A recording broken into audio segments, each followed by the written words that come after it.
அனைவருக்கும் வணக்கம். நான் உங்கள் ஜெயம் வேணுகோபால். 1 மினிட் ரூல் என்ற வரிசையில நாம இன்னைக்கு பார்க்கக்கூடிய தலைப்பு புதன். ஒரு ஜாதகத்துல புதன் எப்படி இருக்கிறாரோ, அத பொறுத்து தான் ஜாதகருடைய புகழ், செல்வாக்கு எல்லாம் இருக்கும். ஏன்னா, புதன் அப்படிங்கிறது புத்திக்காரகன்.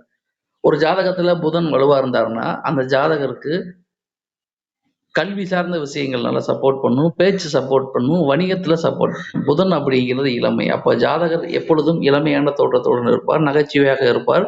விகடகவியாக இருப்பார். தான் செய்யக்கூடிய தொழிலில் மிக உன்னத நிலையை அடைவார். "ஆடுற மாட்ட ஆடி கறக்குது, பாடுற மாட்ட பாடி கறக்கிறது" அப்படிங்கிறது ஒரு மனிதன்ட்ட எப்படி ஒரு பொருள விக்கணுமோ, அப்படியெல்லாம் விக்கக்கூடிய குயுக்தியான புத்தியுடையவர் இந்த புதன் ஒரு ஜாதகத்தில் வலுவாக இருந்தால். அப்போ புதன் ஒரு ஜாதகத்துல வலுவா இருந்தா, அந்த ஜாதகருக்கு பேச்சு, செல்வாக்கு, சொல்வாக்கு, மதிப்பு, மரியாதை அனைத்தும் கிடைக்கும். புதன் பாதிக்கப்பட்டால் இந்த விஷயங்கள் ஜாதகருக்கு கிடைப்பதில் தடைகள் ஏற்படும். இவை அனைத்தும் முழுக்க முழுக்க பொதுவான தகவல்களே. நன்றி, வணக்கம்.